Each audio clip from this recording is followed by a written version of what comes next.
যদি একটা গুলি চলে আর যদি আমার লোকের উপর হত্যা করা হয়, তোমাদের উপর কাছে আমার অনুরোধ রইল, প্রত্যেক ঘরে ঘরে দুর্গ করে তোলো। তোমাদের যা কিছু আছে তাই নিয়ে শত্রুর মোকাবেলা করতে হবে এবং জীবনের তরে রাস্তাঘাট যা যা আছে সব কিছু আমি যদি হুকুম দেবার নাও পারি তোমরা বন্ধ করে দেবে। মনে রাখবা, রক্ত যখন দিয়েছি রক্ত আরো দেব, এদেশের মানুষকে মুক্ত করে ছাড়বো ইনশাআল্লাহ। এবারে সংগ্রাম আমাদের মুক্তির সংগ্রাম, এবারে সংগ্রাম স্বাধীনতার সংগ্রাম। আমাদের মহান নেতা জাতির পিতা বঙ্গবন্ধু শেখ মুজিবুর রহমানকে স্মরণ করে তাঁর অসমাপ্ত আত্মজীবনী পড়া শুরু করছি। যারা তাকে ভালোবাসেন, যারা তার সমালোচনা করেন, অপছন্দ করেন, সকলেরই উচিত এই বইটি পড়া, তাকে জানার জন্য ও বোঝার জন্য। তার সমাজ ভাবনা, রাজনীতি ভাবনা ও বিশ্ব ভাবনার যৎসামান্য পরিচয় পাব এই বইয়ে। আশা করি সবাই সঙ্গে থাকবেন।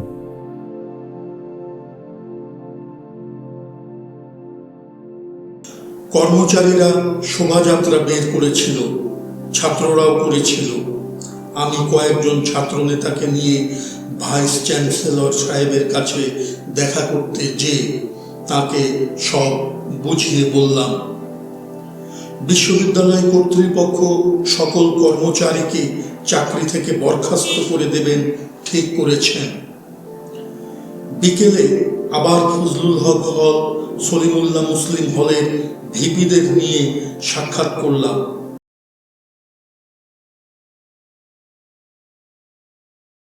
এবং তাকে অনুরোধ করলাম এই কথা বলে যে আপনি আশ্বাস দেন ওদের ন্যায্য দাবি কর্তৃপক্ষের কাছ থেকে আদায় করে দিতে চেষ্টা করবেন এবং কাউকেও চাকরি থেকে বরখাস্ত করবেন না এবং শাস্তিমূলক ব্যবস্থা কারো বিরুদ্ধে গ্রহণ করবেন না।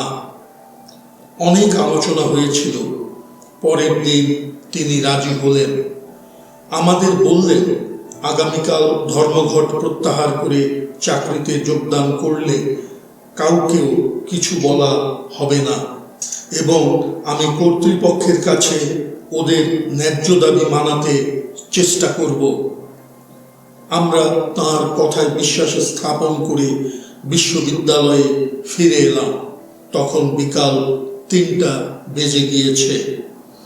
আমরা ওদের প্রতিনিধিদের সাথে আলোচনা করে ঘোষণা করলাম কাল থেকে ছাত্ররা ধর্মঘট প্রত্যাহার করবে, কারণ বহু কর্মচারীও ধর্মঘট প্রত্যাহার করবে।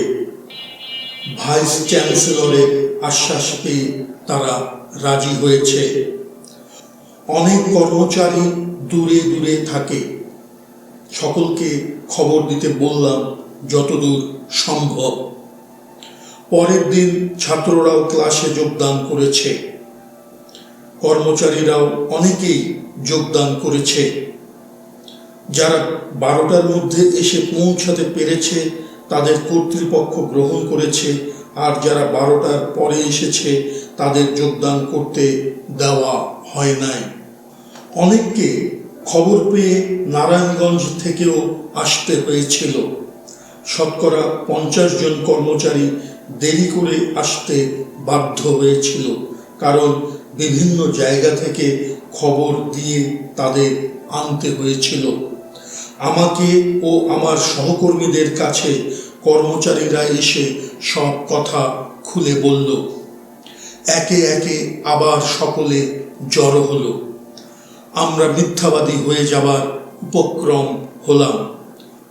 সকলকে বিশ্ববিদ্যালয়ে রেখে আবার আমরা ভাইস চ্যান্সেলরের বাড়িতে উপস্থিত হলাম এবং বললাম কি ব্যাপার।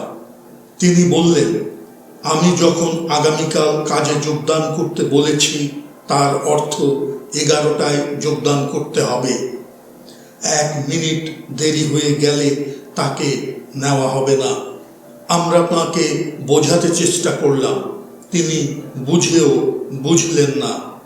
এর কারণ ছিল সরকারের চাপ। আমরা বললাম, সামান্য 2-1 ঘন্টার জন্য কেন গোলমাল সৃষ্টি করলেন? তিনি কিছুতেই রাজি হলেন না। আমরা তাকে আরো বললাম, আপনি পূর্বেই তো বলতে পারতেন 11টার মধ্যেই যোগদান করতে হবে। আপনি তো বলেছিলেন আগামীকালের মধ্যে যোগদান করলে চলবে। তিনি আর আলোচনা করতে চাইলেন না। আমরা বলে এলাম, তাহলে ধর্মঘট চলবে। বিশ্ববিদ্যালয়ে এসে ছাত্র কর্মচারীদের যুক্ত সভা হলো।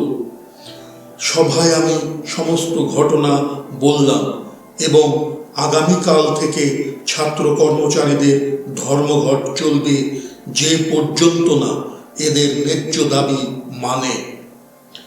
শোভাযাত্রা হলো।